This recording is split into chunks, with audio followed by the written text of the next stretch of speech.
Pa kaj se gre Banka Slovenije? Tako ali tako ni emisijska banka, ampak je samo ekspozitura Frankfurta, skratka hlapčevska enota neke Evropske banke. In ta Banka Slovenije ne dovoli, da druge banke dajo našim ljudem kredite. Pa kaj so nori?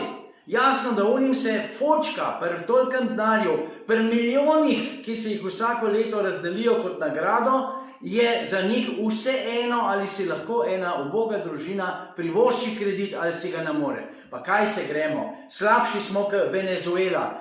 Urediti je treba, tudi Banko Slovenije je treba prepucati, zmetati ven, 400 ljudi je zaposlenih, pa nič ne delajo, ne izdajajo denarja, ampak samo tisto, kar rečejo v Frankfurtu, naredijo kljubco, se priklonijo in se zahvalijo. Nehati je treba s to presijo Ljubljanske banke, oziroma tele, kaj že to, Banke Slovenije. Tudi Ljubljanska banka je vpletena v te godle. Treba je izpolnjevati vedno več enih papirjev, pa smo kakor elektronska država ali kaj jaz vem, koga neki serije o takih zadevah. Skrajni cajt, da se tudi to popuca.